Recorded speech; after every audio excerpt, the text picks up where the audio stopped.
내 안에 잠든 거인을 깨워라. 다시 7. 토니 로빈스 지음, 홍석윤 옮김. 7장. 정말로 원하는 것을 얻으려면 당신의 용기를 북돋아주고 당신을 기쁘게 하는 모든 감정은 순수하다. 하지만 당신이라는 존재의 한쪽 면에만 매달려 당신을 왜곡시키는 감정은 불결하다. 라이너 마리아 릴케. 빨리 첫 번째 처방을 줘. 히트곡 하트브레이크 호텔을 불렀던 로큰롤의 제왕 엘비스 프레슬리는 항상 격렬한 밤 공연이 끝나면 잠들기 위해 이런 식의 해괴한 통과 의례를 매일 거쳐야 했다. 엘비스의 비서는 첫 번째 봉투를 열고 그에게 늘 같은 것을 건넸다. 그 봉투에는 무지개 색깔의 신경 안정제, 아미탈, 카브리탈, 냄뷰탈 또는 세코날, 퀘일루드, 수면 진통제, 발륨, 안정제, 플라시딜, 수면 진정제가 들어 있었다. 그러고는 곧바로 그의 어깨뼈 바로 밑에 데모를, 마약성 진통제 주사 3방을 꽂아 넣었다. 거의 24시간 근무해야 하는 엘비스의 주방 직원들은 엘비스가 잠들기 전까지 항상 대기해야 했다. 이 로큰롤의 제왕이 잠들기 전에 얼마나 많은 음식을 먹는지 보는 것은 그들에겐 반드시 참가해야 하는 경주와 같았다. 그는 대개 잠들기 전에 치즈버거 3개와 바나나 67조각은 거뜬히 먹어 치우곤 했으니까. 비서들이 그가 질식하는 것을 막기 위해 그의 목구멍에서 음식을 빼내는 일도 심심찮게 벌어졌다. 그 소동을 치르고 나서야 비로소 잠이 들었다가 4시간 후에 다시 깨곤 했다. 비몽사몽간에 화장실에 다녀오고 나서는 비서의 옷자락을 힘없이 잡아당기며 2번째 처방을 요청한다. 엘비스는 혼자서 약을 먹을 수 없었기 때문에 비서가 알약을 입에 넣고 조심스럽게 물을 먹여준다. 3번째 처방은 요청하지 않아도 사실 말할 힘도 없는 상태지만 비서가 알아서 복용량을 투여하고 오후 중반까지 계속 자게 내버려 둔다. 늦은 오후가 되어서야 제왕은 퉁퉁 부은 얼굴로 일어나 덱스트린, 식욕 감퇴제를 마시고 코카인이 젖은 면봉을 코에 대고 들이쉬고 난 다음 무대로 향한다. 사망하던 날에도 엘비스는 맨 정신으로 3번에 나눠 먹어야 할 약을 한 번에 복용했다. 치사량이었다. 전 세계적인 사랑을 받고 있고 모든 것을 다 가진 것처럼 보이는 남자가 왜 자신의 몸을 학대하고 그렇게 끔찍한 방식으로 목숨을 끊었을까? 엘비스의 이복 동생인 데이비드 스탠리에 따르면 엘비스는 의식이 깨어있는 상태에서 비참한 것보다 차라리 약에 취해 몽롱한 상태에 있는 것을 더 좋아했다고 한다. 불행히도 예술과 비즈니스 분야에서 정상에 있는 유명인 중에 즉 간접적으로 스스로 생을 마감한 다른 사례를 찾기는 그리 어렵지 않다. 어니스트 해밍웨이와 실비아 플라스 같은 작가들, 윌리엄 홀든과 프레디 프린즈와 같은 배우들, 마마 캐스 엘리엇과 제니스 조플린 같은 가수들을 생각해보라. 이 사람들의 공통점은 무엇이겠는가? 첫째, 그들은 더 이상 이 세상 사람이 아니다. 우리 모두는 그들을 잃어버리는 상실감을 경험했다. 둘째, 그들은 한결같이 언젠가는 어떤 사람이 되어서 어떻게든 무슨 일을 하면 행복해질 거야 라고 외치던 사람들이다. 하지만 그들이 정작 성공을 거두었는데도 마침내 풍족한 삶을 누리게 되었는데도 아메리칸 드림을 직접 누렸는데도 그들은 여전히 행복하지 않다는 것을 발견하고 계속 행복을 추구했다. 그 과정에서 존재의 고통을 잊기 위해 술을 마시고 담배를 피우고 폭식을 하며 자신이 갈망했던 것이 무엇인지 망각하기에 이르렀다. 이들이 증명한 것은 우리 모두가 너무나 잘 아는 것들이다. 그들은 자신의 삶에서 진정으로 원하는 것이 무엇인지 알지 못했기 때문에 그저 이런저런 인위적인 기분 전환으로 방탕하게 살았다. 그들은 신경 경로를 고통으로 이어지는 고속도로로 만들어버렸다. 그러고는 습관적으로 매번 그 고속도로를 따라 내려갔다. 한때 꿈꿨던 성공을 거두고 수백만 명의 팬들의 사랑과 환호에 둘러싸여 있는데도 그들은 늘 고통을 호소했다. 고통으로 가는 신경 경로를 튼튼하게 구축해 놓았기 때문에 쉽고 빠르게 고통에 빠질 수 있었다. 그들은 어떻게 해야 기분을 좋게 만드는지 알지 못했다. 그들은 현재 부딪히는 문제를 다루기 위해 외부의 힘에 의지하려고 했다. 그들은 의식적으로 마음을 통제하는 방법을 배우지 못했다. 그들은 자신을 직접 통제하기보다는 고통과 기쁨이라는 환경이 자신을 통제하도록 허용했다. 자, 이들의 이야기와 내가 최근에 한 여성에게서 받은 편지와 비교해 보라. 그녀는 내게서 배운 것을 활용해 자신의 삶의 질을 완전히 바꾸었다. 친애하는 토니 선생님께, 저는 어린 시절부터 최근 두 번째 남편이 사망할 때까지 평생 심한 학대를 받으며 살았습니다. 이런 학대와 심한 트라우마로 인해 무려 49가지의 다른 성격을 가진 다중인격 장애라는 정신질환을 앓게 되었지요. 49가지 인격 중 어느 인격도 나머지 다른 인격을 알지 못했고, 다른 인격 속에서 무슨 일이 일어났는지 전혀 알지 못했답니다. 다중인격으로 49년을 살아오면서 얻은 것이라고는 오직 자해 행위뿐이었어요. 이상하게 들릴지 모르겠지만 자해를 할 때는 안도감이 생기곤 했습니다. 자살 시도를 여러 번 하다가 한 번은 병원에 입원해 의사의 치료를 받게 되었습니다. 다중인격들을 하나로 통합하기 위해 각각의 특성을 만들어낸 원래의 트라우마로 돌아가야 했는데, 그러기 위해서는 모든 트라우마를 일일이 기억하고 다시 끄집어내서 느껴야 했지요. 제 안에 각각의 인격들은 트라우마를 선별적으로 기억하는 특별한 기능과 그 트라우마에 얽힌 한 가지 감정만을 가지고 있었으니까요. 저와 함께 이 작업을 진행한 다중인격장애 전문의는 제가 49개의 인격을 하나로 통합할 수 있도록 도와주었습니다. 49개의 인격을 하나하나 다루는 동안 내내 저는 제 안에 많은 다른 인격들이 매우 불행했고, 그 때문에 제 삶이 매우 혼란스러워졌다는 느낌을 받았습니다. 그동안 나머지 다른 인격이 무엇을 하고 있는지 전혀 몰랐기 때문에 우리는 제 인격이 바뀔 때마다 제가 기억하지 못하는 모든 상황과 장소를 하나하나 찾아내야 했지요. 우리는 그 인격들을 하나로 통합시키면 행복해질 것이라고 생각했습니다. 그것이 우리 작업의 궁극적인 목표였지요. 그런데 그것은 제 착각이었어요. 너무나 큰 충격이었죠. 지옥 같은 1년이었답니다. 나는 매우 불행했던 내 인격 하나하나가 너무 안쓰러웠습니다. 그래서 그 인격 모두가 그리웠고 그때로 돌아가고 싶을 때도 있었지요. 그때가 너무 힘든 시기여서 나는 그 해에 3번 더 자살을 시도했다가 다시 병원에 입원해야 했습니다. 그런데 지난 1년 동안 우연히 TV에서 선생님의 프로그램을 보고 30일 과정 테이프 시리즈 개인의 무한한 힘을 주문했어요. 할 수 있는 한 모든 내용을 이해하기 위해 그 테이프를 반복해서 들었습니다. 그러다가 오디오 매거진 파워토크를 듣기 시작하면서 돌파구가 생겨났습니다. 다중인격자로서는 전혀 배우지 못했던 많은 것을 단일 인격체로서 선생님께 배우게 된 것이지요. 나는 50년 만에 처음으로 행복이 우리 외부가 아니라 우리 내면에서 나온다는 것을 알게 되었습니다. 이제는 단일 인격체로서 49개의 인격들이 각각 겪었던 공포에 대해 기억할 수 있게 되었습니다.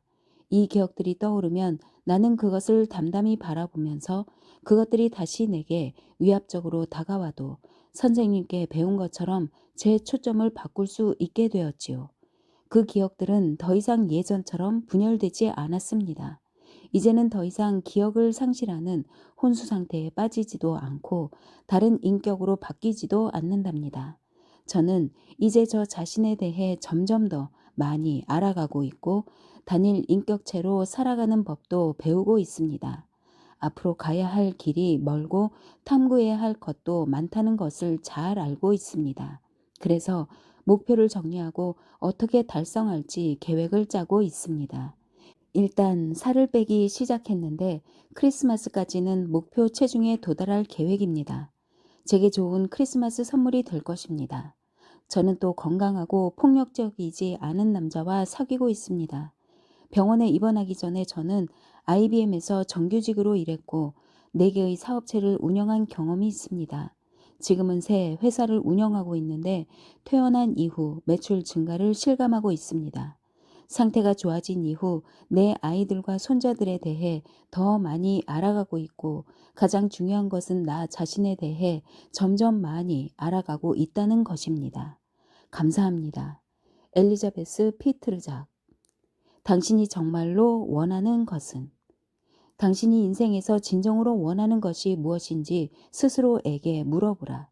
행복한 결혼을 원하는가? 자녀들에게 존중받길 원하는가? 많은 돈, 빠른 자동차, 번창하는 사업, 언덕 위의 집을 원하는가? 세계를 여행하며 이국적인 곳을 방문하거나 유서 깊은 유물들을 직접 보고 싶은가? 엘비스 프레슬리처럼 록 가수가 되어 수많은 사람의 우상이 되고 싶은가? 혹은 할리우드의 스타 배우와 어깨를 나란히 하는 유명 연예인이 되고 싶은가? 타임머신을 발명해 후손 대대로 이름을 남기고 싶은가?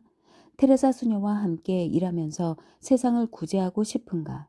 환경 보호에 기여하는 특별한 역할을 하고 싶은가? 당신이 원하거나 갈망하는 것이 무엇이든 당신은 스스로에게 이렇게 물어보아야 한다. 내가 그런 것들을 원하는 이유는 무엇인가? 예를 들어 당신이 멋진 자동차를 갖고 싶은 이유는 그것이 가져다주는 성취감과 우월감 때문 아닌가? 당신이 멋진 가족 생활을 원하는 이유는 무엇인가? 그것이 가져다주는 사랑, 친밀감, 유대감, 따뜻한 감정 때문 아닌가? 당신이 세상을 구제하고 싶은 이유는 그것이 가져다주는 기여감, 더 나은 사람이 된다는 느낌 때문 아닌가? 그렇다면 결국 당신이 무언가를 진정으로 원하는 이유는 당신이 느끼는 감정을 변화시키고 싶기 때문이라고 할 수 있지 않겠는가? 결론은 당신이 이 모든 결과를 원하는 이유는 그런 것들이 당신이 원하는 특정한 느낌, 감정, 상태를 성취하기 위한 수단이 된다고 생각하기 때문이다. 누군가가 당신에게 키스할 때 그 순간 왜 기분이 좋아지는가?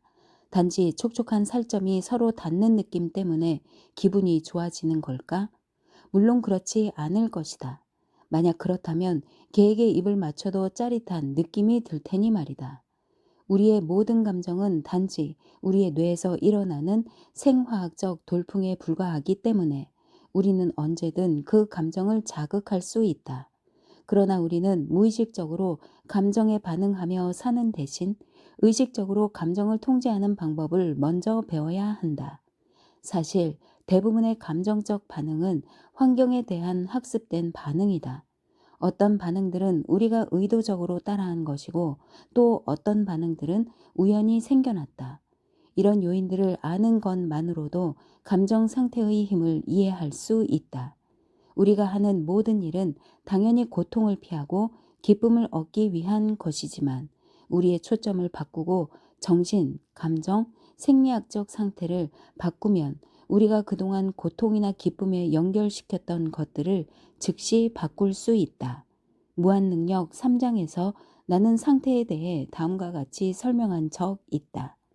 감정 상태는 우리 안에서 일어나는 수백만 개의 신경처리 과정이 결집된 것이라고 정의할 수 있다. 대부분의 감정 상태는 우리의 의식적인 지시와는 상관없이 일어난다. 무언가를 보면 즉시 그에 반응해 특정 감정 상태에 빠지게 되는 것이다. 뭔가 풍부하고 유용한 상태일 수도 있고 뭔가 부족하고 제한된 상태일 수도 있지만 그것을 통제하기 위해 할 수 있는 일은 거의 없다. 친구의 이름조차 생각나지 않은 적이 있지 않은가? 또는 집 같은 쉬운 단어도 생각이 안 나 제대로 쓸 수 없었던 적이 있지 않은가? 그런 일이 왜 생기는 것일까? 분명히 답을 알고 있는데도 말이다. 우리가 바보라서 천만의 말씀이다. 단지 그 순간 당신이 바보 같은 상태에 빠져 있었기 때문이다. 잘못된 행동을 하는 것과 훌륭한 행동을 하는 것의 차이는 당신의 능력 때문이 아니라 그 순간에 당신이 어떤 마음 또는 몸 상태에 있었느냐에 달려 있다. 당신도 장애인들의 위대한 교사 마르바 콜린스의 용기와 결단력, 뮤지컬 코미디 배우 프레드 아스테어의 우아함과 재능, 전설적인 야구 선수 놀런 라이언의 힘과 인내력, 천재 과학자 알버트 아인슈타인의 연민과 지성을 타고났을 수 있다. 하지만 당신이 계속해서 부정적인 상태에 빠져 있다면 타고난 탁월함을 제대로 발휘할 수 없을 것이다. 그러나 당신 마음에 가장 풍성한 상태에 접근할 수 있는 비결을 안다면 말 그대로 놀라운 일을 할 수 있다. 특정 순간에 당신의 상태가 현실에 대한 인식을 결정하며 결과적으로 당신의 판단과 행동을 결정한다. 그러니까 당신의 행동은 당신의 능력의 결과가 아니라 당신이 지금 이 순간 당신이 처해 있는 상태의 결과라는 것이다. 그러므로 당신의 능력을 바꾸려면 당신의 상태를 바꿔야 한다. 당신 안에 있는 풍부한 자원을 마음껏 발휘해 당신 자신을 풍성하고 기대감이 넘치는 상태로 만들어라. 그리고 기적이 일어나는 것을 지켜보라. 그렇다면 어떻게 우리의 감정 상태를 바꿀 수 있을까? 요령은 당신의 상태가 TV처럼 작동한다고 생각하는 것이다. 예를 들어 밝고 선명한 색상에 웅장한 소리를 내게 하려면 먼저 플러그를 꽂고 전원을 켜야 하는 것처럼 당신의 생리 기능을 켜는 것은 그것이 작동하는 데 필요한 전기를 공급하는 것과 같다. 전기 공급이 없다면 TV 화면에 그림도 소리도 없고 그저 검은 화면만 보이는 것처럼 당신이 온몸을 사용해 생리 상태의 전원을 켜지 않는다면 정말로 집이라는 쉬운 글자도 생각나지 않을 수 있다. 아침에 일어나면 몸도 비틀거리고 생각이나 행동이 뚜렷하지 않을 것이다. 몸은 기지개를 켜고 움직여서 온몸의 혈액순환이 제대로 이루어지면서 제 컨디션을 찾는다. 일단 멍한 상태가 사라지면 비로소 생기를 찾고 아이디어가 떠오르기 시작한다. 하지만 당신이 계속 잘못된 상태에 머물러 있다면 아무리 좋은 아이디어를 가지고 있어도 어떤 생각도 수신되지 떠오르지 않을 것이다. 일단 플러그를 꽂은 후에는 당신이 원하는 것을 보기 위해 당신이 원하는 채널을 맞춰줘야 한다. 이때 마음속에서 당신에게 힘을 불어넣는 것에 초점을 맞춰야 한다. 당신은 당신이 맞춘 채널에서 당신이 초점을 맞춘 것에서 더 강렬한 힘을 느낄 것이다. 만일 당신이 지금 하는 일이 마음에 들지 않는다면 어쩌면 채널을 바꿀 때일지도 모른다. 우리 삶에서 사물을 바라보는 감정이나 방식은 무한하다. 당신은 언제든 당신이 원하는 감정을 사용할 수 있다. 당신이 해야 할 일은 올바른 채널을 맞추는 것뿐이다. 감정 상태를 바꾸는 데에는 두 가지 중요한 방법이 있다. 하나는 당신의 몸을 사용하는 방법을 바꾸는 것이고 다른 하나는 당신의 초점을 바꾸는 것이다. 생리 기능, 우리를 움직이게 하는 힘. 지난 10년 동안 내 삶의 가장 큰 변화 중 하나는 바로 감정은 우리 몸의 움직임에서 생겨난다는 믿음을 갖게 된 것이었다. 우리가 느끼는 모든 것은 우리가 어떻게 몸을 사용하였느냐의 결과다. 우리의 표정이나 몸짓의 아주 작은 변화조차도 그 순간에 우리가 느끼는 방식을 바꾸며 결과적으로 우리 삶을 평가하는 방식, 즉 우리가 생각하고 행동하는 방식을 바꾼다. 재미있는 실험을 해보려고 한다. 당신이 다소 따분하고 유머가 없는 교양학 지휘자라고 가정해보자. 당신은 아주 느린 속도로 리드미컬하게 팔을 좌우로 흔들고 있다. 흥분하지도 않고 아주 일상적인 일을 하는 것처럼 얼굴에는 지루한 표정이 역력하다. 자, 이제 어떤 느낌인지 주목해보라. 이번에는 두 손을 들어 격렬하게 박수를 치고 얼굴에는 바보같이 큰 미소를 지으며 가능한 한 빠른 속도로 두 손을 흔든다. 엄청나게 큰 폭발적인 소리를 내는 발성 동작을 하면서 그 행동을 강화해보라. 가슴, 목, 입을 통해 들어오고 나가는 공기의 움직임이 당신의 기분을 훨씬 더 격정적으로 변화시킬 것이다. 당신의 몸과 성대가 만들어낸 그 움직임과 속도는 당신이 느끼는 방식을 즉시 바꿔 놓을 것이다. 당신이 느끼는 모든 감정은 호흡, 움직임의 패턴, 표정 등 그 감정에 연결된 생리적 기능을 동반한다. 우울증이 있는 사람을 보면 이를 확실히 알 수 있다. 나는 내 다른 책 무한능력에서도 우울증의 신체적 특징, 즉 그들의 시선이 어디를 향하는지, 그들의 자세는 어떤지 등에 대해 언급한 적 있다. 당신이 특정한 감정 상태에 있을 때 몸을 어떻게 사용하는지를 알게 되면 단순히 생리 기능을 바꾸는 것만으로도 그런 상태로 돌아가거나 좋은 상태일 때 그 상태를 피할 수 있다. 나쁜 상태일 때. 문제는 우리가 습관적인 생리 기능 패턴으로 우리 자신을 제한시킨다는 것이다. 우리는 그런 생리 기능들이 우리의 행동을 형성하는데 그때마다 얼마나 큰 역할을 하는지 깨닫지 못하기 때문에 그저 자동적으로 그런 생리 기능을 받아들인다. 우리 얼굴에는 80개 이상의 다른 근육이 있다.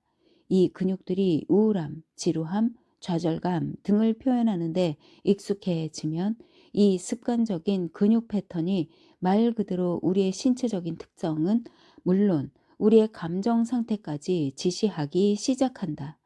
나는 운명과의 데이트 세미나를 진행할 때마다 참가자들에게 일주일 동안 느꼈던 모든 감정을 적어보라고 요청한다. 그러면 그들이 쓰는 감정의 종류는 무수한 감정 중 대개 12가지 이하로 축약된다. 왜 그럴까? 대부분의 사람은 제한된 생리 기능 패턴을 가지고 있어서 그 표현 패턴도 제한되어 있기 때문이다. 일주일 동안 느끼는 감정의 종류, 스트레스, 좌절, 분노, 불안, 외로움, 지루함, 비참함, 행복함, 안도감, 사랑, 흥분, 기쁨. 우리의 감정 상태는 수천 가지이지만 우리가 선택한 감정의 종류는 몇 가지에 불과하다. 그러니 그런 몇 가지 목록에 자신을 제한하지 않도록 주의하라. 나는 당신에게 이 모든 감정 상태를 뷔페 음식처럼 마음껏 이용할 것을 제안한다. 새로운 것을 먹어보고 세련된 미각을 길러라. 위에 언급한 몇 가지 감정 이외에도 더 많은 열정, 매료됨, 쾌활함, 장난기, 흥미로움, 관능, 욕망, 감사, 황홀감, 호기심, 창의성, 유능함, 자신감, 터무니없음, 대담함, 배려, 친절, 부드러움, 유머러스함 등등 다양한 감정을 경험해보라. 그리고 당신만의 긴 목록을 만들어 보라. 단지 당신의 몸을 사용하는 방법을 바꾸는 것만으로도 이 모든 감정을 경험할 수 있다.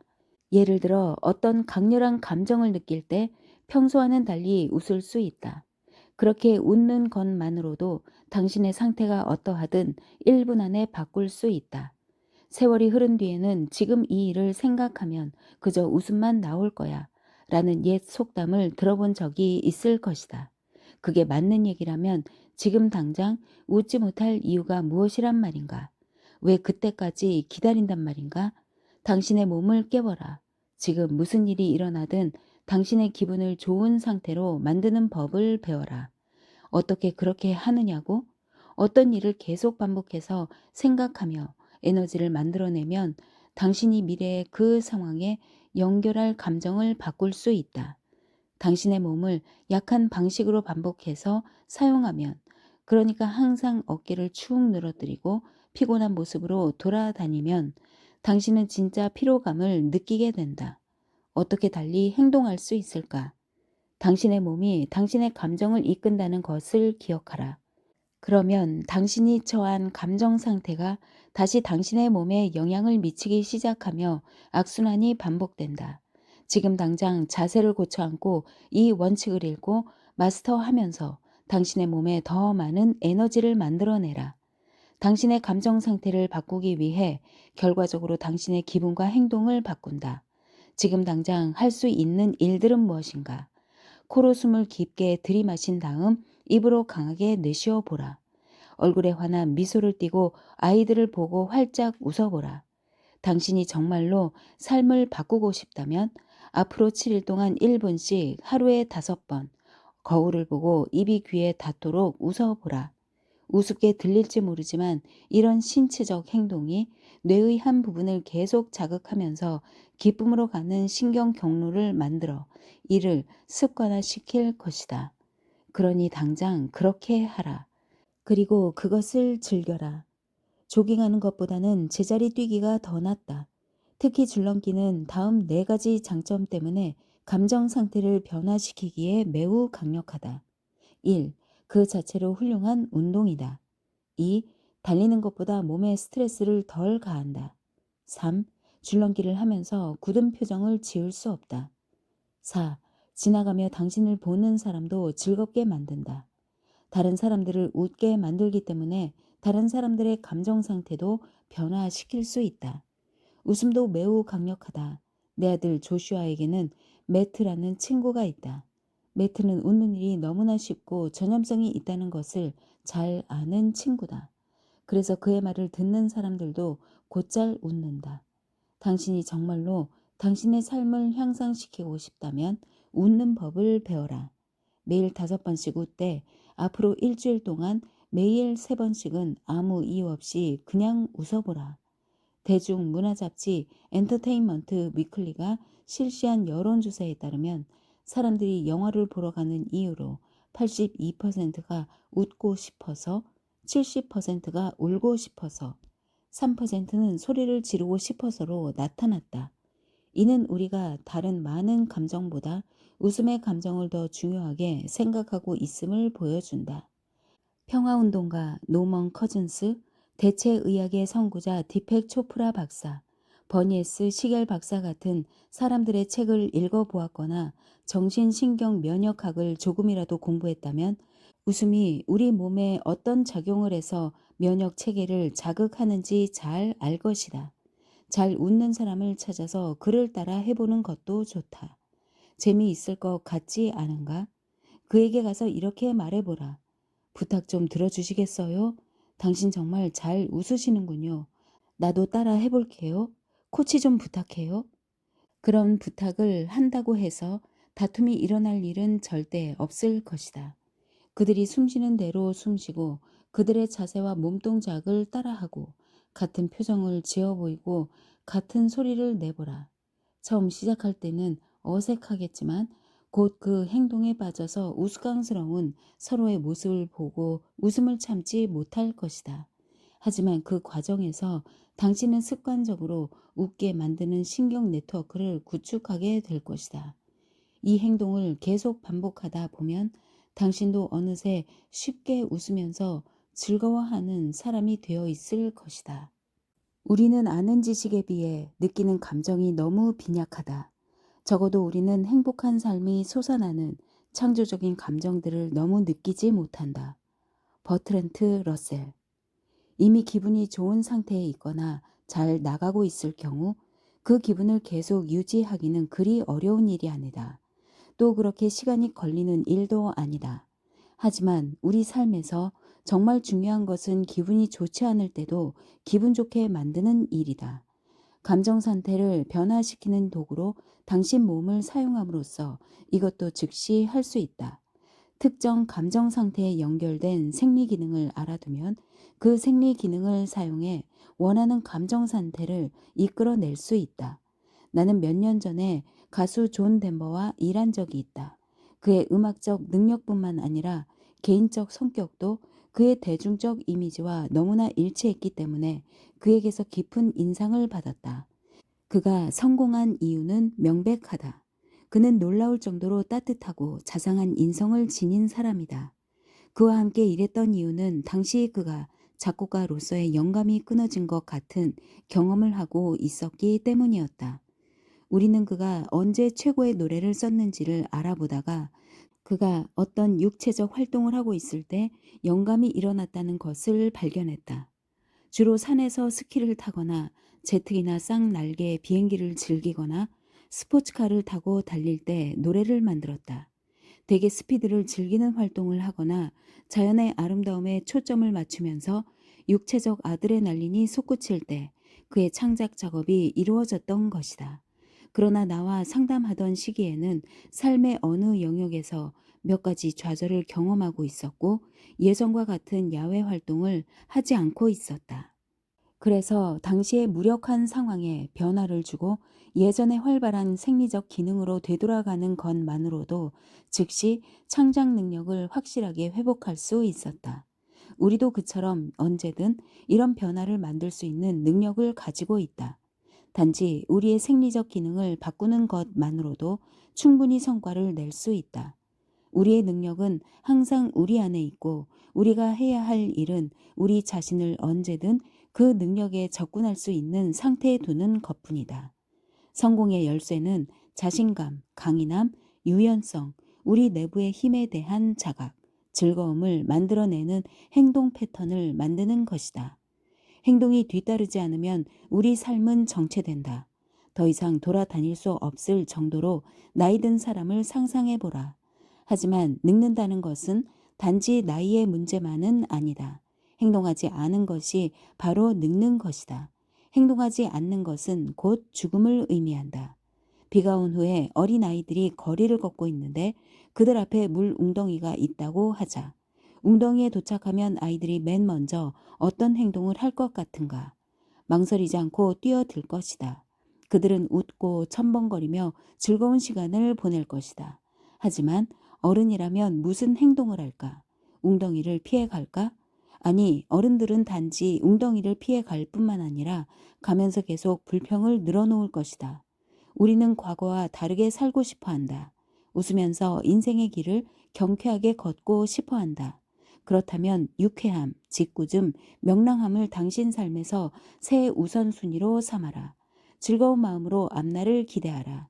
기분이 좋아지는데 무슨 이유가 필요한가? 당신이 살아있는 것만으로 충분하다. 그 외 어떤 이유도 필요 없다. 초점, 집중의 힘. 마음만 먹으면 당장이라도 우울해질 수 있을까? 과거에 있었던 끔찍한 일에 초점을 맞춘다면 그럴 수 있을 것이다. 우리는 누구나 아주 나쁜 과거의 경험들을 가지고 있다. 그 기억에 초점을 맞추고 그 장면을 계속 떠올린다면 그때의 기분도 그대로 느낄 수 있을 것이다. 아주 무서운 영화를 본 적이 있는가? 그 끔찍한 영화를 수백 번 다시 보고 싶던가? 물론 그렇지 않을 것이다. 왜 그럴까? 그 영화를 보면 기분이 좋아질 리가 없을 테니까. 그런데도 왜 그 무서운 영화 생각이 자주 나는 것일까? 왜 당신이 가장 싫어하는 일을 했던 기억이 자꾸 떠오르는 것일까? 왜 사업상 실패나 회사에서 결정을 잘못했던 기억이 자꾸 되살아나는 것일까? 물론 이런 삼류 영화 같은 일은 당신의 과거 경험에만 국한되는 것은 아니다. 바로 지금 당신이 놓쳤다고 생각하는 무언가에 초점을 맞추며 나쁜 기분에 빠질 수 있다. 심지어 아직 일어나지 않은 일에 초점을 맞춤으로써 미리 기분이 나빠질 수도 있다. 당신은 이런 지적을 비웃을지 모르지만 안타깝게도 우리 대부분이 매일 맞이하는 현실이다. 반대로 마음만 먹으면 당장이라도 황홀경을 느낄 수 있을까? 물론 이번에도 그럴 수 있다. 과거에 완전히 황홀경에 빠져 있던 시간을 기억하거나 거기에 초점을 맞출 수 있는가? 그때 당신의 몸이 느꼈던 기분에 초점을 맞출 수 있겠는가? 당신이 그 감정을 다시 완전히 연상할 수 있을 만큼 구체적으로 생생하게 기억할 수 있겠는가? 그럴 수 있을 것이다. 또 나쁜 기억과 마찬가지로 과거의 기억뿐만 아니라 바로 지금 당신의 삶에서 멋지다고 생각하는 황홀한 것에 초점을 맞출 수도 있다. 또한 아직 일어나지 않은 일에 초점을 맞춤으로써 미리 기분이 좋아질 수도 있다. 이것이 목표가 우리에게 주는 힘이다. 목표의 힘에 대해서는 12장에서 집중적으로 다룰 것이다. 당신이 맞춘 초점이 전부는 아니다. 이 세상에 절대적인 것은 거의 없다. 당신이 어떤 상황에 대해 느끼는 감정이나 특정 경험의 의미는 당신이 그 상황에 얼마나 집중하고 있느냐에 달려 있을 뿐이다. 다중 인격 장애를 앓고 있던 엘리자베스라는 여성은 평생 고통을 겪었다. 그녀는 감정적으로 대처해야 하는 사건이 일어날 때마다 고통에서 벗어나기 위해 새로운 인격을 만들어냈다. 그녀는 다른 사람의 눈을 통해 문제를 봄으로써 초점을 바꾸려 한 것이다. 하지만 나중에 다중 인격을 통합시킨 후에도 여전히 고통을 느꼈다. 그녀는 의식적으로 생리 기능과 초점을 바꾸면서 자신의 상태를 통제하는 법을 배우고 나서야 비로소 자신의 삶을 통제할 수 있었다. 우리가 초점을 맞추고 있는 것이 진정한 현실은 아니다. 그것은 하나의 관점에 불과할 뿐이다. 단지 실제 상황에 대한 하나의 인식일 뿐이다. 관점, 즉 우리가 초점을 맞추는 것의 힘을 카메라 렌즈라고 생각해 보라. 카메라 렌즈는 당신이 초점을 맞추고 있는 각도에서의 모습만 보여줄 뿐이다. 그렇기 때문에 당신이 찍은 사진들은 큰 그림의 일부만 보여줌으로써 진짜 현실을 왜곡하기 쉽다. 예를 들어 당신이 카메라를 들고 파티에 가서 한쪽 구석에 앉아 논쟁하는 한 무리의 사람들에게 초점을 맞추었다고 가정해 보자. 이 사진을 보면 사람들은 그 파티에 대해 어떻게 생각할까? 즐거운 시간을 보내는 사람은 하나도 없고 모두가 싸움만 하는 불쾌하고 짜증나는 파티라고 생각할 것이다. 우리가 어떤 상황을 마음속으로 어떻게 표현하느냐가 그 상황에 대한 우리의 감정을 결정한다. 반대로 당신이 파티의 다른 방에서 사람들이 웃고 농담하며 즐거운 시간을 보내고 있는 모습에 카메라의 초점을 맞추었다면 그 파티가 어떻게 보일까? 모든 사람들이 사이좋게 잘 지내는 최고의 파티로 보일 것이다. 이것이 바로 자기 멋대로 쓴 인물 전기가 많은 혼란을 야기하는 이유다. 그런 전기는 어떤 인물의 삶에 대한 한 개인의 인식일 뿐이다. 그리고 대개 이런 식의 관점은 그 인물에 대한 질투심으로 상황, 그 인물의 삶을 의도적으로 왜곡하려는 사람들에 의해 시도된다. 문제는 그 전기의 시각이 저자의 카메라 렌즈 각도에만 국한되어 있다는 것이다. 하지만 우리는 카메라가 현실을 왜곡할 수 있고 클로즈업하면 실제보다 더 크게 보이게 만들 수 있다는 것을 잘 알고 있다. 거기에 전문적인 조작 기술이 더해지면 카메라는 현실의 중요한 부분을 최소화하거나 흐리게 할 수 있다. 랄프 waldo 에머슨의 말을 빌리자면 우리는 다른 사람을 볼 때 저마다 자신의 마음속에 품고 있는 그 사람을 본다. 어디에 초점을 맞추느냐가 중요하다. 비즈니스 미팅을 잡았는데 상대방이 제 시간에 오지 않았을 경우 당신의 기분은 전적으로 당신이 어디에 초점을 두고 있느냐에 달려 있다. 상대방이 늦은 이유가 부주의했기 때문이라고 생각하는가? 아니면 뭔가 불가피한 어려움이 있었을 것이라고 생각하는가? 어느 쪽에 초점을 맞추든 그에 따라 당신의 기분은 달라질 것이다. 부주의해서 늦었다고 생각하고 화가 나 있었는데 나중에 당신에게 제출할 사업 제안서에 더 좋은 가격을 써놓기 위해 애쓰느라 늦었다는 것을 알게 되었다면 무엇에 초점을 맞추든 그것이 우리의 기분을 결정한다는 것을 다시 한번 기억하라. 그러므로 성급하게 결론을 내리는 것은 금물이다. 무엇에 초점을 맞출지 매우 신중하게 선택해야 한다. 당신이 무엇에 초점을 맞추고 있느냐에 따라 당신이 현실을 좋은 것으로 인식할지 나쁜 것으로 인식할지 또는 당신이 행복하게 느낄지 슬프게 느낄지가 결정된다. 이에 대한 가장 좋은 비유가 자동차 경주다. 자동차 경주는 내내 열정 그 자체다. 포뮬러 경주용 자동차를 운전하는 것은 제트 헬리콥터를 조종하는 것처럼 아주 멋진 경험이다. 경주용 자동차를 운전하면 단 한순간도 성적을 의식하지 않을 수 없다. 현재에만 집중해서도 안 되며 과거에 얽매일 수도 없고 그렇다고 미래에 대해 지나치게 신경 쓸 수도 없다. 현재 위치를 정확히 파악하고 있으면서 동시에 잠시 후 무슨 일이 일어날지 예상할 수 있어야 한다. 이것이 내가 레이싱 교육을 시작했을 때 배운 첫 번째 교훈 중 하나였다. 강사들은 나를 스키드카라는 차에 태웠다. 이 자동차는 안에 컴퓨터가 장착되어 있어 강사의 신호에 따라 유압 리프트로 언제든 바퀴를 지면에서 들어 올릴 수 있도록 설계되었다. 그들이 경주용 자동차 운전에서 가르치는 가장 기본적인 것은 두려워하는 것에 초점을 맞추지 말고 가고자 하는 곳에 초점을 맞추라는 것이다. 통제력을 잃고 차가 미끄러지기 시작하면 대개는 가려는 곳을 보지 못하고 벽을 보게 되지만, 가려고 하는 곳에 계속 초점을 맞추고 있으면 마침내 정확히 그곳에 도착하게 될 것이다. 운전자들은 자신이 보고 있는 곳으로 자동차가 움직인다는 것을 알고 있다. 즉, 자신이 초점을 두고 있는 방향으로 자동차는 가게 되어 있다. 두려움을 극복하고 믿음을 가지고 가고 싶은 곳에 초점을 맞춘다면 당신의 그 행동이 당신을 그 방향으로 이끌 것이고, 방향을 바꾸고 싶다면 또한 그렇게 할 수 있을 것이다. 하지만 당신이 두려워하는 것에 초점을 맞춘다면 당신에게 기회는 없다. 사람들은 언제나 충돌하면 어떻게 하지? 라고 걱정한다. 정답은 자신이 초점을 맞추는 쪽으로 결과가 나타날 가능성이 높다는 것이다. 그럴수록 솔루션에 초점을 맞추는 것이 항상 당신에게 이익이다. 벽의 방향으로 전속력으로 달리다가 충돌 직전에 문제에 집중하는 것은 당신에게 전혀 도움이 되지 않는다.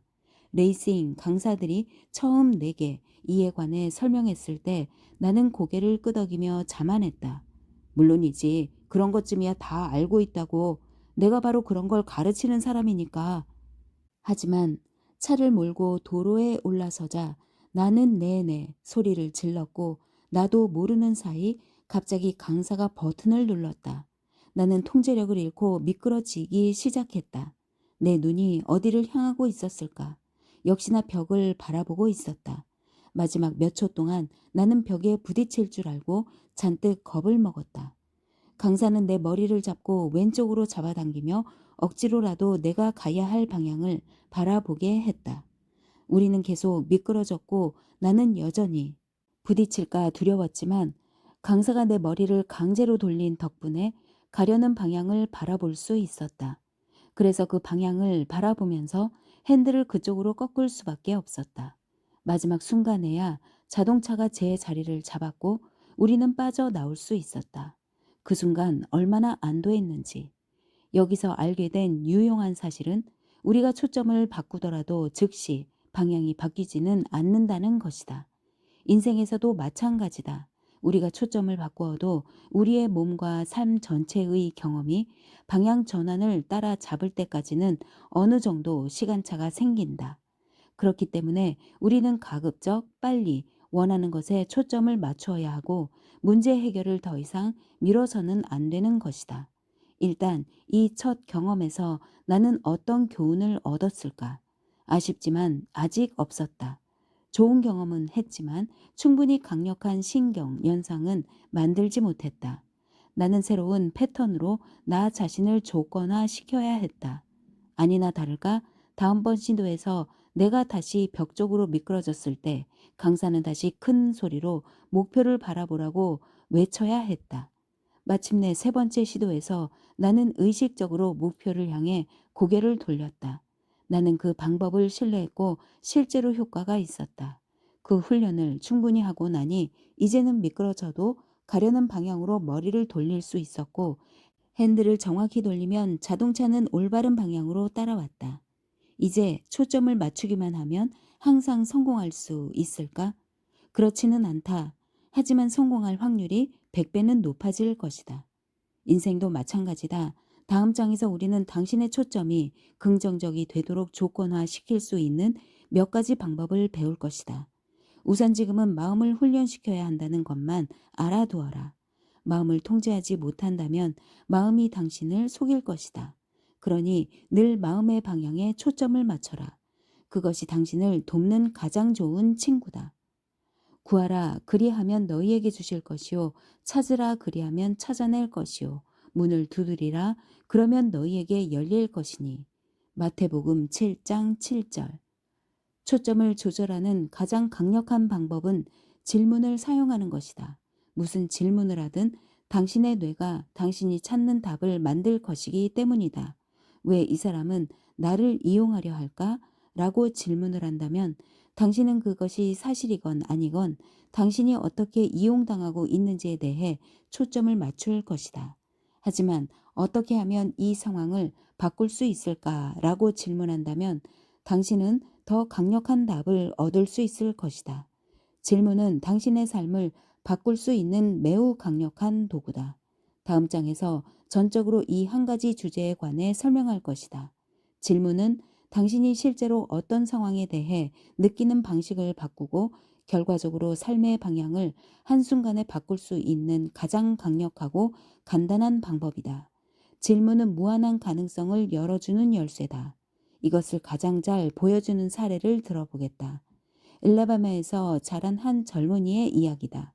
한 15년 전 학교의 7학년, 한국의 중학교 1학년, 불량배가 싸움을 걸어오더니 주먹으로 때려 그를 기절시켰다. 이 소녀는 정신을 차린 뒤 그 불량배를 죽이겠다며 복수를 다짐했다. 그는 집으로 가서 어머니가 가지고 있던 22구경 권총을 집어들고 그 불량배를 찾아 나섰다. 이 소년의 운명이 그 순간 기로에 서게 된 것이다. 마침내 그 불량배가 사정권에 들어왔고 소년이 권총을 쏘기만 하면 그 불량배는 죽음을 피할 수 없었다.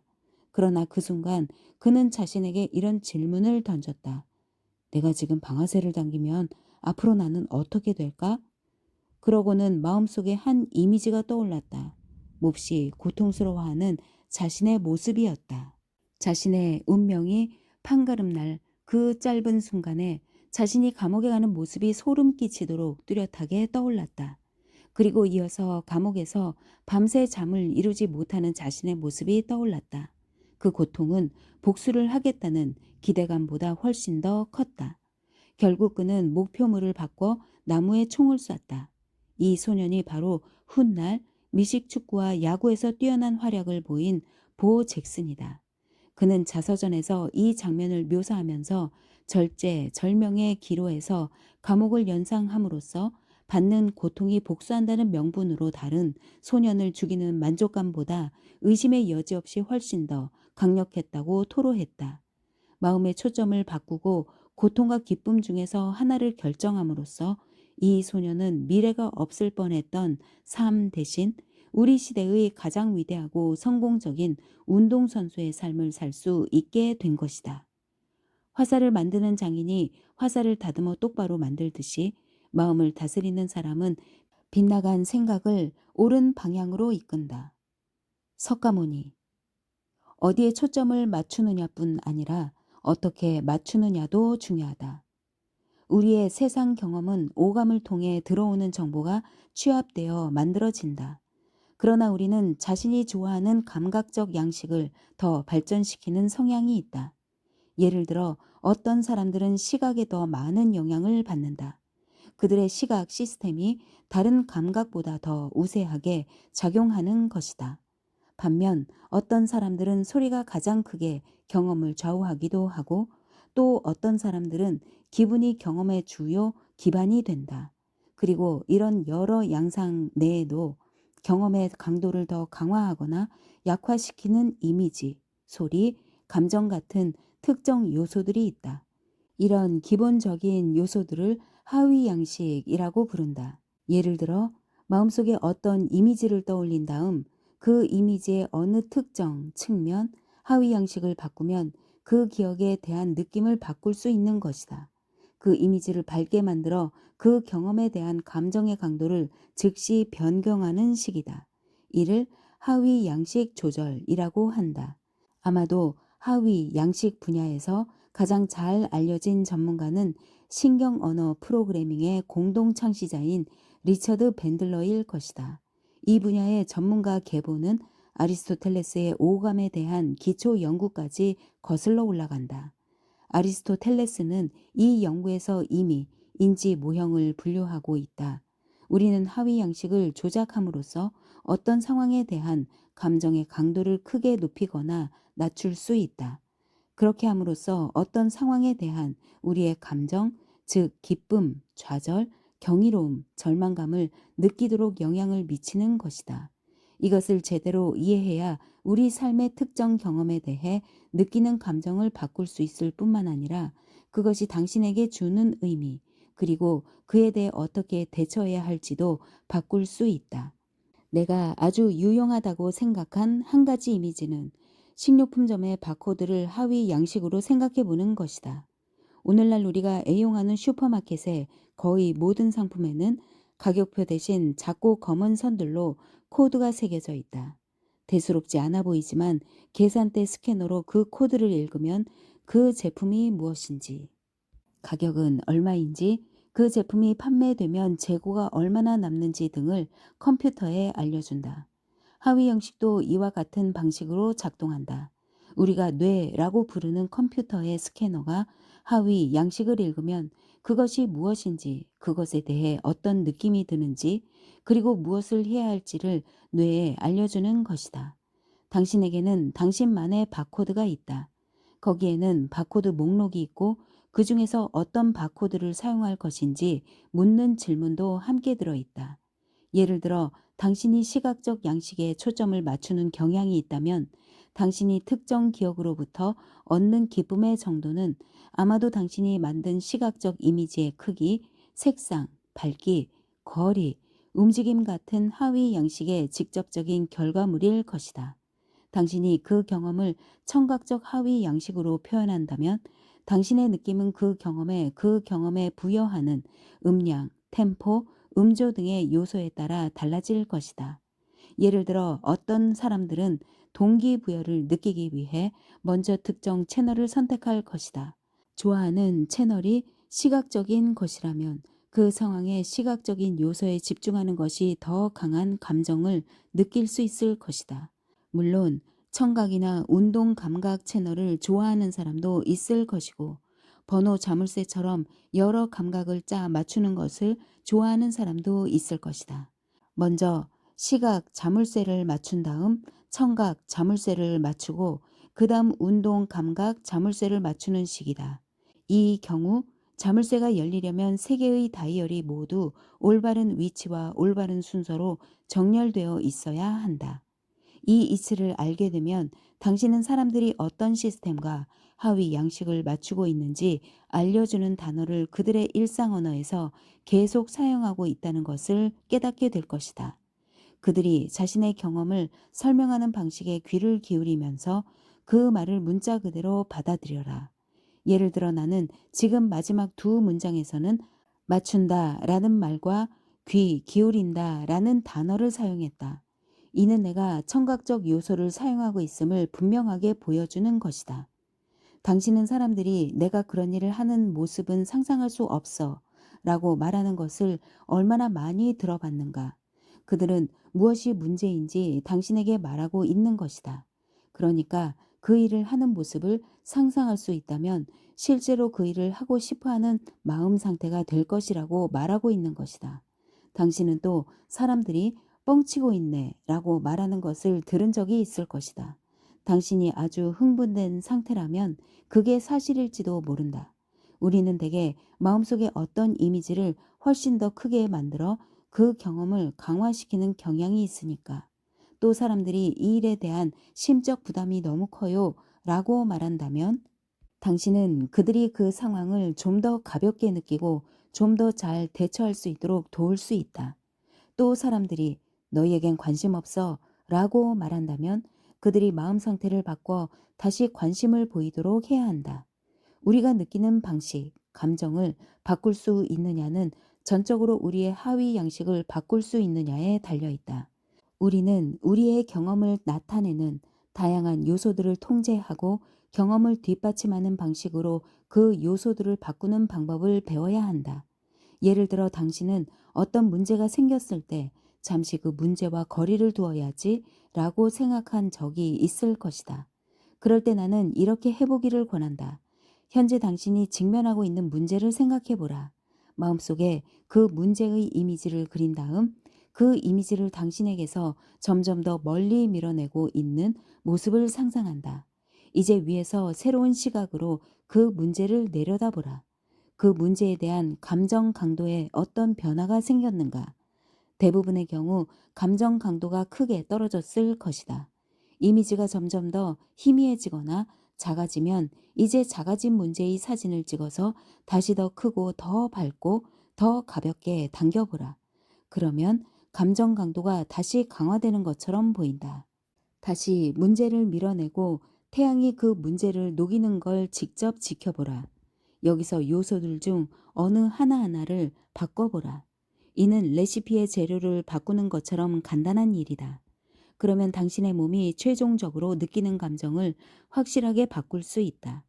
무한능력에서 하위 양식에 대해 자세히 설명했지만 여기서 다시 반복하는 이유는 독자들이 그 효과를 확실하게 이해하길 바라는 마음에서다. 그래야만 이 책에서 다룰 다른 많은 일들을 이해할 수 있기 때문이다. 이처럼 하위 양식을 바꾸면 어떤 상황에 대해 느끼는 감정을 즉시 바꿀 수 있다. 한 번 더 연습해 보자. 어제 일어난 일을 생각해 보라. 마음속으로 그 경험의 이미지를 그린 다음 그 이미지를 뒤로 민다. 이미지가 어둠 속에서 작고 희미하게 될 때까지 계속 뒤로 밀어낸다. 어제 일처럼 느껴지는가? 아니면 오래전의 일처럼 느껴지는가? 좋은 기억이라면 다시 앞으로 가져오고 나쁜 기억이라면 거기 그대로 보이지 않게 놔둬라. 앞으로 다시 그 기억에 초점을 맞출 일은 없을 테니까. 반대로 당신의 인생에서 믿을 수 없을 정도로 멋진 경험을 한 적도 있을 것이다. 각 하위 양식에서 자주 사용하는 표현. 시각적 하위 양식. 정말 내 앞을 환히 밝혀주네. 그것 덕분에 훨씬 더 나아 보이는걸. 그게 최우선이야. 그의 과거는 파란만장해. 큰 관점으로 봅시다. 이 문제가 눈에서 떠나질 않아. 청각 하위 양식. 그 친구 나를 계속 비난해 대는군. 그 문제로 시끄럽게 구네. 자네 말 잘 알아들었어. 그것 때문에 우리가 하던 모든 일이 멈췄어. 그 녀석 정말 괴짜군. 그거 좋은데? 운동 감각 하위 양식. 그 친구 날씬하네. 마음이 가벼워지다 무거워지다. 이 문제 때문에 괴로워요. 내가 모든 걸 짊어진 기분이야. 이 콘서트 정말 대단한걸. 이 프로젝트에 푹 빠졌어요. 지금 당장 오래전에 일어났던 그 일을 생각하고 그 이미지를 떠올려 보라. 그 이미지를 가져와 당신 앞에 놓아라. 그리고 더 크고 밝고 다채롭게 입체적으로 만들어라. 그때로 돌아간 것처럼 당신의 몸속으로 들어가 그 경험을 지금 하는 것처럼 느껴보라. 오래전 일처럼 느껴지는가? 아니면 지금 즐기고 있는 일처럼 느껴지는가? 이제 하위 양식을 바꿈으로써 시간의 경험도 바꿀 수 있다는 것을 알게 되었을 것이다. 당신만의 청사진을 만들어라. 당신의 하위 양식을 발견하는 것은 즐거운 과정이다. 이 작업을 혼자 할 수도 있지만 다른 사람과 함께 하면 더 재미있을 것이다. 다른 사람과 함께 하면 정확성을 기할 수도 있고 그들도 이 책의 독자라면 이 책에서 가르치는 것을 얼마나 마스터했는지에 대해 서로 이야기를 나눌 수도 있을 것이다. 자, 이제 당신 인생에서 매우 즐거운 경험을 했던 때를 떠올리고 다음과 같이 따라 해보라. 우선 그 즐거움에 0점에서 100점 사이의 점수를 매겨보라. 물론 0은 전혀 즐겁지 않은 것이고 100은 최고의 즐거움을 나타낸다. 당신의 경험이 80점이라고 해보자. 이제 다음 페이지의 하위 양식 체크리스트에서 어떤 요소가 다른 요소보다 더 많은 즐거움을 주었는지 또는 고통의 감정이 아니라 기쁨의 감정을 주었는지 찾아보라. 체크리스트에 있는 질문을 자신의 경험에 대입해 점수를 매겨보라. 예를 들어 당신의 경험을 떠올리고 시각적 하위 양식에 초점을 맞추면서 그 기억이 동영상인지 정지 화면인지 질문해 본다. 동영상이라면 어떤 느낌인지 물어본다. 좋은 감정인가? 이제 반대로 기억을 정지 화면으로 만들고 어떤 변화가 생기는지 주의해 보라. 즐거움의 정도가 낮아졌는가? 얼마나 낮아졌는가? 몇 퍼센트나 떨어졌는가? 예를 들어 기억을 정지 화면으로 전환했더니 점수가 80점에서 50점으로 떨어졌다면 이런 변화가 어떤 영향을 미쳤는지 기록해두라. 나중에 그 차이를 활용할 수 있을 것이다. 이제 이미지를 다시 처음 상태로 되돌린다. 원래의 동영상으로 되돌려 놓고 80점의 점수에서 시작한다. 체크리스트의 다음 질문으로 넘어가 보자. 그 동영상이 천연색으로 보이는가, 흑백으로 보이는가? 흑백이라면 어떤 느낌이 드는가? 자, 다시 반대로 천연색으로 만들면 어떤 변화가 생기는지 주시한다. 천연색으로 바꾸나 즐거움의 강도가 80점을 넘었는가? 이것이 당신의 감정에 미친 영향을 기록해 놓는다. 95점까지 올라갔다면 앞으로 계속 기억해야 할 가치가 있는 것일지도 모른다. 예를 들어 평소에 피하고 싶은 일에 대한 기억일 경우 그 이미지에 색상을 넣어 천연색으로 만들었을 때 즉시 긍정적인 감정 강도가 높아진다는 것을 알게 될 것이다. 이제 이미지를 다시 흑백으로 전환한다. 그리고 당신의 감정 강도에 무슨 일이 일어났는지 그 차이가 얼마나 큰지 주시하라. 다음 질문으로 넘어가기 전에 이미지를 항상 원래 상태로 복원하는 것을 잊지 마라. 이미지의 색상을 다시 주입한다. 전보다 더 밝고 선명하게 만든다. 사실 이미지의 밝기는 중요한 하위 양식이다. 밝게 만들면 대개 감정이 강화된다. 기분 좋은 경험일 경우 그 색상을 점점 더 밝게 하면 기분이 더 좋아질 것이다. 물론 예외도 있다. 로맨틱한 순간의 기억을 의미하고 있는데 갑자기 모든 불을 밝히면 오히려 분위기를 완전히 깨뜨릴 수 있다. 반대로 이미지를 어둡고 흐릿하게 만들면 어떻게 될까? 그것은 사람들의 기분을 우울하게 만든다. 그러니 당신의 기억 이미지를 밝고 눈부시게 만들어라. 하위 양식 체크리스트. 시각. 1. 동영상 정지 화면. 이미지가 동영상인가 정지 화면인가. 2. 컬러 흑백. 이미지가 천연색인가 흑백인가. 3. 오른쪽 왼쪽 가운데. 이미지의 위치가 오른쪽인가 왼쪽인가 가운데인가. 4. 위 중간 아래. 이미지가 위에 있는가 중간에 있는가 아래에 있는가. 5. 밝음 흐릿함 어두움. 이미지가 밝은가 흐릿한가 어두운가. 6. 실물 크기 더 큼 더 작음. 이미지의 크기는 실물 크기인가 실물보다 더 큰가 실물보다 더 작은가. 7. 근접성. 이미지는 당신에게 얼마나 가까이 있는가. 8. 빠름 중간 느림. 이미지의 속도가 빠른가 중간인가 느린가.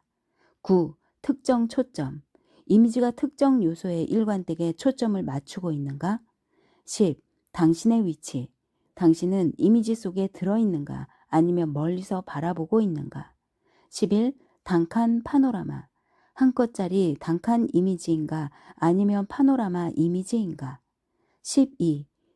3D, 2D. 3차원 입체 이미지인가 2차원 평면 이미지인가. 13. 특정 색상.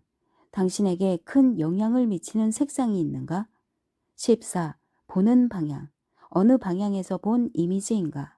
위에서 내려다본 이미지인가 아래서 위로 바라본 이미지인가 옆에서 바라본 이미지인가. 15. 특정 자극. 이외에 강한 감정을 자극하는 다른 것이 있는가. 청각. 1. 자신 타인. 당신이 직접 말하고 있는가 아니면 다른 사람에게서 듣고 있는가. 2. 내용. 구체적으로 무엇을 말하거나 듣고 있는가. 3. 방식. 어떻게 말하거나 듣고 있는가. 4. 음량. 말소리는 얼마나 큰가. 5. 음조. 어떤 음조인가. 6. 템포. 말의 속도는 얼마나 빠른가. 7. 위치.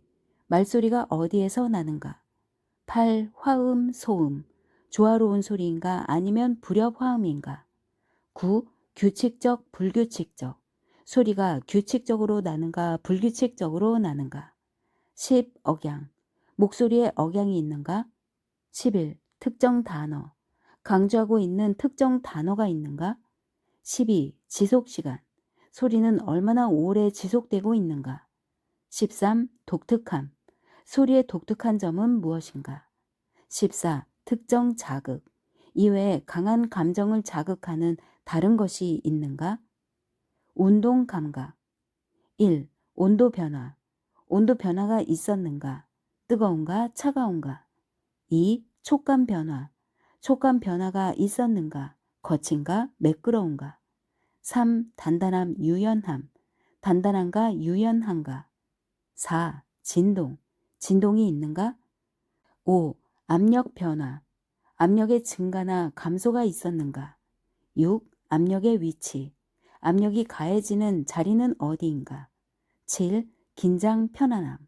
긴장이나 편안함의 정도가 높아졌는가. 8. 움직임 방향. 움직임이 있었는가? 그렇다면 그 방향과 속도는 어떤가? 9. 호흡. 숨이 가빴는가? 어디에서 시작해서 어디에서 끝났는가? 10. 무게. 무거운가? 가벼운가? 11. 지속적, 간헐적. 감정이 지속적이었는가? 간헐적이었는가? 12. 크기, 모양. 크기나 모양이 바뀌었는가? 13. 방향. 감정이 몸으로 들어왔는가? 몸에서 밖으로 나갔는가? 14. 특정 자극. 이외에 강한 감정을 자극하는 다른 것이 있는가? 시각적 하위 양식 목록 중 어떤 것이 당신의 감정 강도를 가장 크게 변화시키는지 기록하면서 다음 목록으로 계속 내려가라. 이제 청각적 하위 양식을 살펴볼 차례다. 경험을 머릿속에서 다시 떠올리면 어떻게 들리는가? 볼륨을 높이는 것이 당신이 느끼는 기쁨 수준에 어떤 영향을 미치는가? 또 템포를 빠르게 하는 것이 당신의 기쁨에 어떤 영향을 미치는가? 얼마나 큰 영향을 주는가?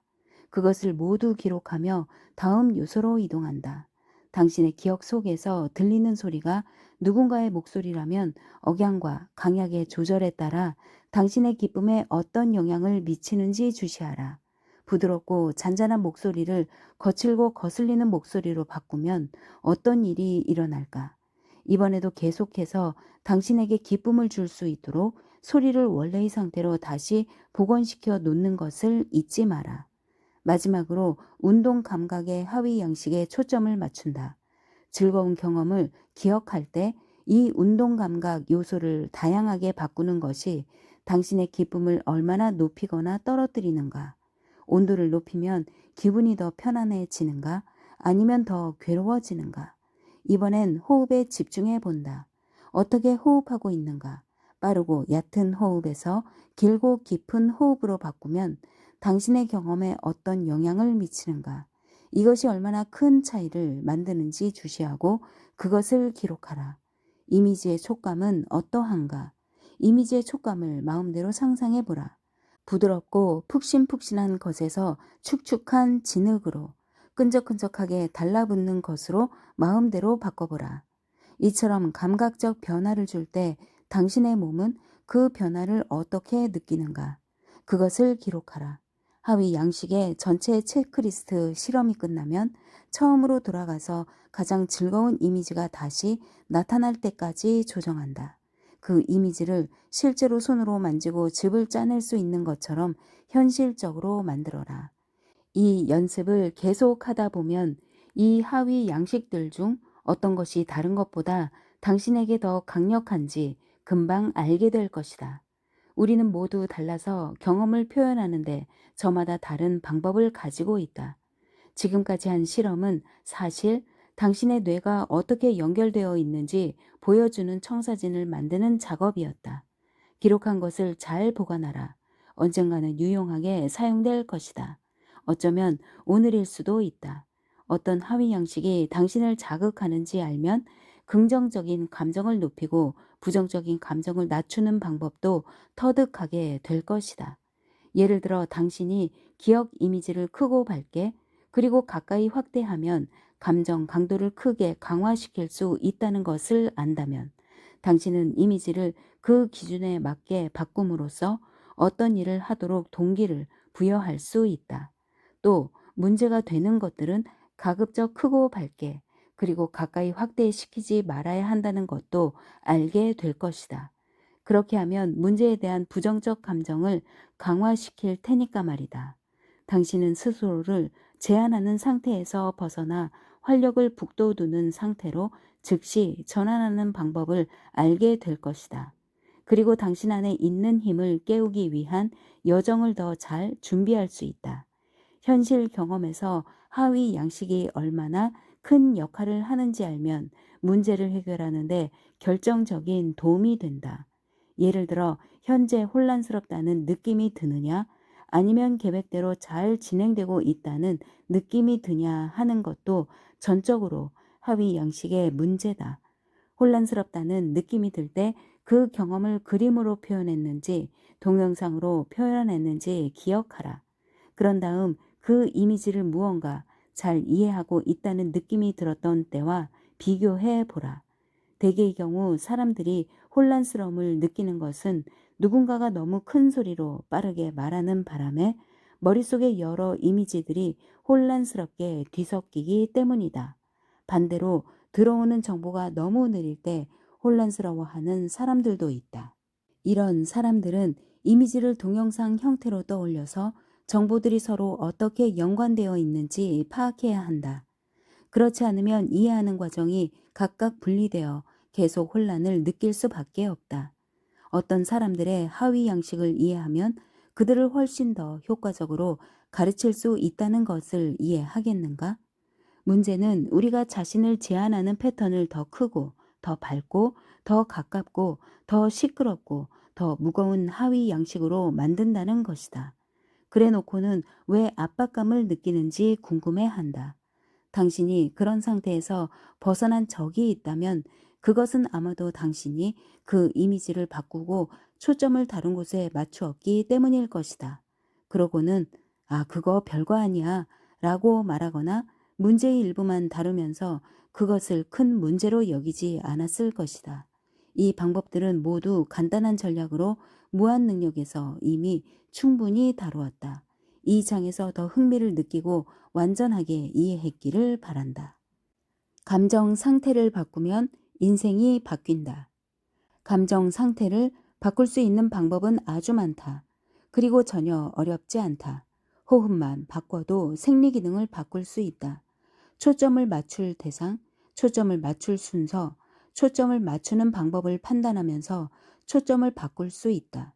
또 하위 양식을 바꾸는 방법도 있다. 당신이 지금까지 최악의 상황에 지속적으로 초점을 맞춰 왔다면 더 이상 계속 그렇게 해서는 안 된다. 이제 최선의 결과에 초점을 맞춰라.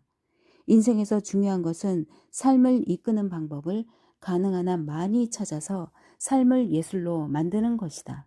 문제는 많은 사람이 자신의 마음 상태를 바꿀 수 있는 방법을 몇 가지밖에 갖고 있지 않다는 것이다.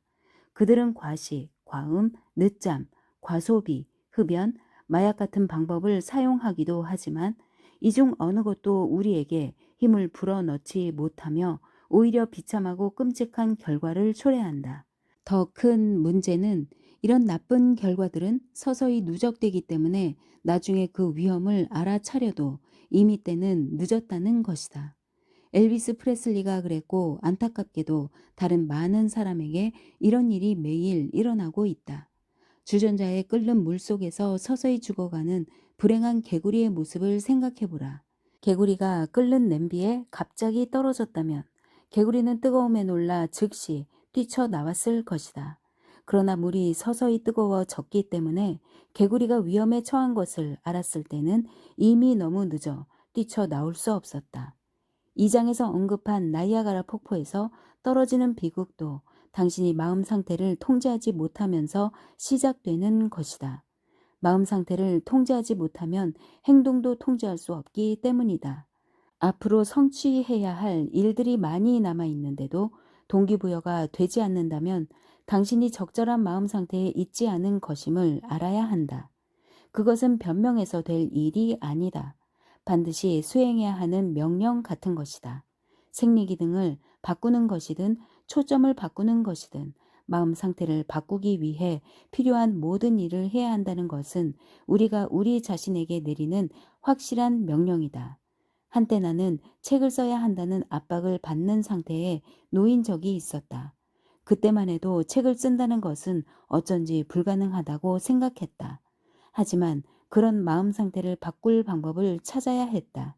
내가 그렇게 하지 못했다면 독자들이 오늘 이 책을 읽지 못했을 것이다.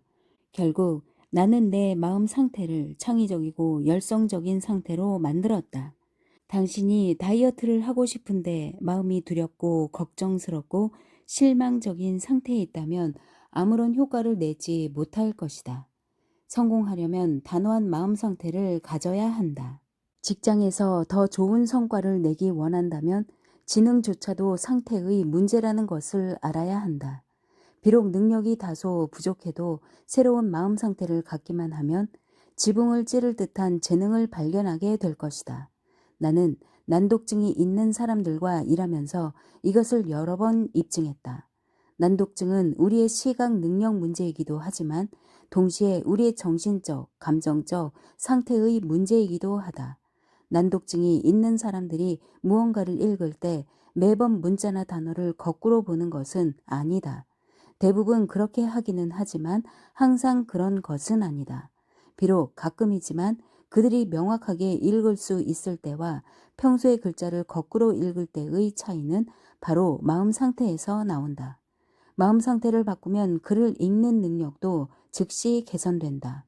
난독증뿐만 아니라 마음 상태 때문에 생기는 다른 문제가 있는 사람이라면 누구나 이 전략을 사용해 스스로를 바꿀 수 있다. 행동은 우리의 감정을 즉시 바꿀 수 있기 때문에 한 번의 행동으로 우리의 마음 상태를 바꿀 수 있는 여러 방법을 만들어낼 수 있다. 나는 몇 년 전에 내 인생을 가장 강력하게 바꿀 수 있는 한 가지 방법을 처음 배웠다. 캐나다에서 가라테로 송판을 격파하는 남자를 알게 되었다.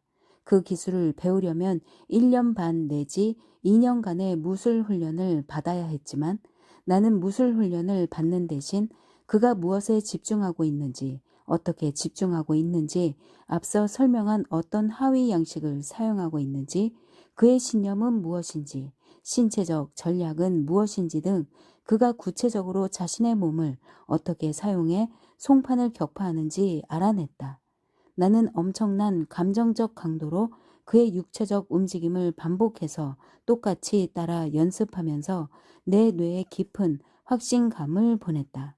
물론 코치가 내 동작을 계속 지도해 주었다. 쾅! 마침내 송판 한 장을 격파하는 데 성공했고 이어서 2장, 3장, 4장까지 격파할 수 있었다. 이 일을 성취하는데 내가 한 일을 살펴보자. 1. 기준을 높이고 송판을 격파하는 일을 반드시 성공해야 할 목표로 삼았다.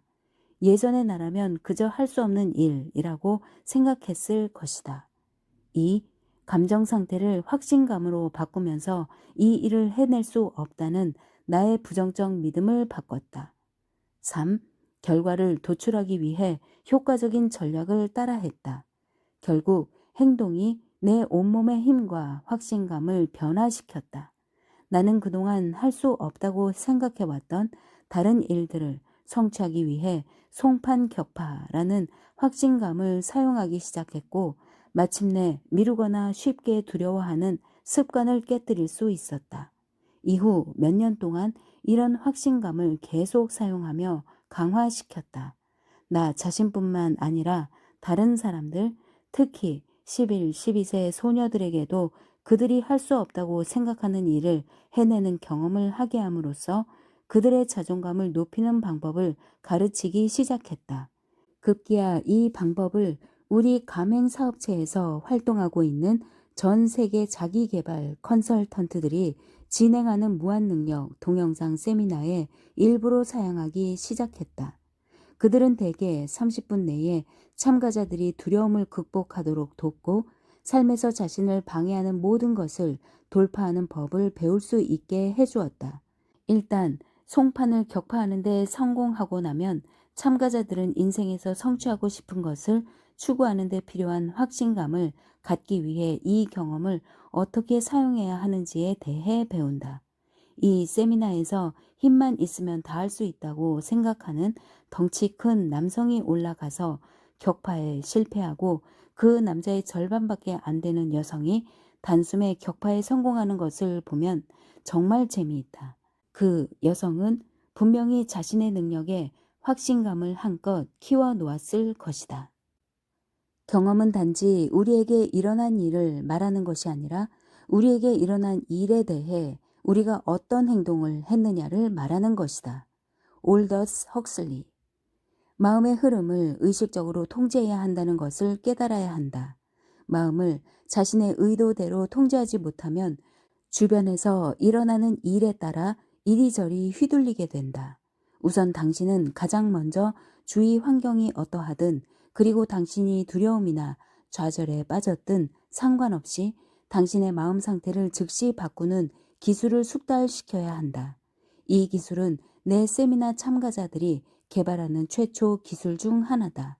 그들은 두려워하거나 할 수 없다고 생각하는 마음 상태를 효과적인 행동을 통해 능히 할 수 있다고 생각하는 마음 상태로 즉시 바꾸는 법을 배운다. 이런 경험은 당신 삶에 엄청난 힘을 주지만 직접 시도해 보지 않으면 제대로 알 수 없을 것이다. 당신이 숙달시켜야 할 두 번째 기술은 어떤 환경에서도 바꾼 마음 상태를 지속적으로 유지하는 것이다. 비록 예전에는 불편하게 느꼈던 환경일지라도 마음 상태를 바꾸는 일을 계속 반복하다 보면 나중에는 조건화되어서 어떤 상황에서든 좋은 기분을 느낄 수 있게 될 것이다. 세 번째 기술은 당연히 생리 기능과 초점을 사용하는 것을 습관화함으로써 의식적인 노력 없이도 지속적으로 기분이 좋아지도록 하는 것이다. 나는 성공이란 기쁨은 많이, 고통은 적게 느끼는 삶을 사는 것이며 그런 삶을 통해 당신뿐 아니라 주변 사람들까지 고통보다 기쁨을 더 많이 느끼도록 돕는 것이라고 정의한다. 많은 것을 성취했다 하더라도 항상 고통의 감정 속에서 살고 있거나 늘 고통 속에 있는 사람들에게 둘러싸여 있다면 그것은 진정한 성공이라고 할 수 없다. 네 번째 기술은 다른 사람들의 마음 상태를 즉시 바꿀 수 있도록 돕는 것이다. 어떤 환경에서도 자신의 상태를 즉시 바꿔서 평생 그 좋은 상태를 유지하도록 하는 것이다. 이것이 내 가맹 사업자들이 세미나와 1대1 상담에서 하는 일이다. 그렇다면 이 장에서 반드시 기억해야 할 것은 무엇일까? 우리가 인생에서 정말로 배워야 할 것은 우리의 감정을 바꾸는 것이라는 사실이다. 다시 강조하거니와 모든 감정은 뇌 속의 생화학적 돌풍에 불과하며 당신은 언제든 그 감정을 통제할 수 있다. 당신은 원한다면 지금 당장 황홀함을 느낄 수도 있고 고통이나 우울함이나 압박감을 느낄 수도 있다. 모든 것은 당신 자신에게 달려 있다. 그렇게 하기 위해서 필요한 것은 마약 같은 게 아니다. 훨씬 더 효과적인 방법들이 있다. 믿음 체계를 다룬 4장에서 배운 것처럼 당신이 체내에서 만드는 화학물질, 감정이나 초점과 생리 기능을 사용하는 방법을 바꾸는 것이 얼마든지 마약을 능가할 수 있다. 이 화학물질은 외부에서 투입하는 어떤 물질보다 훨씬 더 강력하다. 세계 역사의 위대하고 장엄한 순간은 모두 열정의 승리다. 랄프 알도 에머슨. 기분 좋게 만드는 방법을 아는가? 토론토에 출장을 갔는데 심한 허리 통증 때문에 큰 스트레스를 받았다. 비행기가 하강할 때부터 나는 호텔에 도착하자마자 무엇을 해야 할 것인지 생각하기 시작했다. 시간은 이미 밤 10시 30분이었고 게다가 다음날 아침 일찍 세미나를 진행해야 했다. 도착하자마자 뭔가를 먹을까 생각했지만 그날 하루 종일 아무것도 먹지 못했다. 시간이 너무 늦었다. 서류 작업이나 뉴스를 볼까도 생각했다. 그 순간 나는 이 모든 행동이 단지 고통에서 벗어나 약간의 기쁨으로 가기 위한 전략일 뿐이라는 것을 알아차렸다. 사실 그 어떤 것도 딱히 하고 싶은 생각이 들지 않았다. 나는 생각을 더 확장해 시간과 장소에 구애받지 않고 기쁨을 경험할 수 있는 방법들을 찾아야 했다. 당신은 자신을 기분 좋게 만드는 방법을 알고 있는가? 바보 같은 질문처럼 들리는가? 지금 당장 당신의 기분을 좋게 만들 수 있는 구체적이고 강력한 방법을 가지고 있는가? 음식, 술, 마약, 담배, 그 외 중독성 있는 것들을 사용하지 않고 말이다. 물론 몇 가지 정도는 가지고 있을지 모르지만 이제 그 목록을 더 확대해 보자. 당신을 기분 좋게 만들기 위해 이미 가지고 있는 긍정적인 방법 몇 가지를 찾아보자. 지금 바로 앉아서 기분을 바꾸기 위해 당신이 현재 사용하고 있는 방법들의 목록을 적어보라. 목록을 만들면서 마음 상태를 긍정적으로 바꾸기 위해 지금까지 시도하지 않았던 새로운 방법을 추가하는 것도 좋다. 즉시 기분이 좋아질 수 있는 방법을 최소한 15가지 쓸 때까지 멈추지 마라. 25가지 이상을 쓸 수 있다면 바람직하다. 이 연습은 수백 가지의 방법을 가질 때까지 계속 반복해야 할 훈련이다. 나도 이 목록을 작성하면서 음악을 연주하는 것이 내 마음 상태를 바꿀 수 있는 가장 강력한 방법 중 하나라는 것을 알게 되었다. 독서도 내 초점을 바꾸어 주면서 기분을 좋게 만드는 방법이었다. 나는 또 배우는 것을 좋아한다. 특히 교훈적이고 정보를 제공해 주는 책을 읽으면 내 삶에 즉시 적용한다. 또 내 몸의 움직임에 변화를 주는 것도 내 마음을 제한적인 상태에서 풍성한 상태로 만들기 위해 즉시 할 수 있는 방법이다. 그래서 음악을 크게 틀어놓고 계단 오르기 운동기구 스테마이어 마스터를 사용해 운동하거나 트램펄린에서 점프를 하거나 오르막길을 5마일 달리거나 수영을 즐긴다. 이외에도 많다. 춤을 추기도 하고 좋아하는 CD를 틀어놓고 따라 부르기도 하고 코미디 영화를 보거나 콘서트에 가기도 하고 정보를 얻을 수 있는 오디오 테이프를 듣기도 한다. 욕조에 뜨거운 물을 받아놓고 목욕하거나 아내와 사랑을 나누거나 가족 모두 식탁에 앉아 가장 중요한 이야기를 나누며 저녁 식사를 함께 하거나 아이들과 아내를 끌어안고 입을 맞추거나 아내와 함께 사랑과 영혼 같은 영화를 보면서 실컷 우는 것도 좋은 방법이다. 새로운 아이디어, 새로운 사업, 새로운 개념을 구상하기도 하고 현재 하고 있는 모든 일을 보완하거나 개선하기도 하고 무엇이든 만들어 보기도 하고 친구들과 농담을 즐기기도 하고 사회에 기여하는 일을 하기도 하고 규모가 큰 세미나, 내가 가장 좋아하는 하위 양식 중 하나임을 진행하기도 하고 최근이나 과거에 겪었던 멋진 경험을 생생하게 기억하며 일기장에 기록하면서 내 기억력을 연마시키기도 한다. 기쁨을 위한 계획이 없으면 고통이 찾아온다.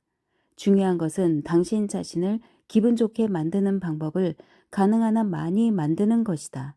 마약 같은 파괴적인 방법에 눈을 돌릴 필요가 없다. 그런 파괴적인 습관에 고통을 연결시키고 당신에게 힘을 불어넣는 것들에 기쁨을 연결시키면 거의 항상 기쁨과 연결되는 일에 접근할 수 있다는 것을 알게 될 것이다. 이 방법들을 실행하라. 매일매일 기쁨을 위한 계획을 세워라. 어떻게든 기쁜 일이 생기겠지 하고 막연하게 바라지 말고 황홀함이 솟아나게 하라. 당신의 삶에 황홀함이 들어갈 자리를 만들어라. 다시 말하지만 당신의 신경계, 몸, 마음의 초점을 조건화시켜서 어떻게 하면 삶의 모든 것이 당신에게 도움이 될지 끊임없이 탐색하라. 당신이 계속해서 자신을 제한하는 부정적 감정 패턴을 가지고 있다면 그것은 당신 몸을 습관적으로 부정적으로 사용하고 있거나 무기력한 방식으로 초점을 맞추고 있기 때문이다. 초점을 바꿔야 한다면 즉시 초점을 바꿀 수 있는 놀라운 도구가 하나 있다. 8장에서 이에 대해 알아보자.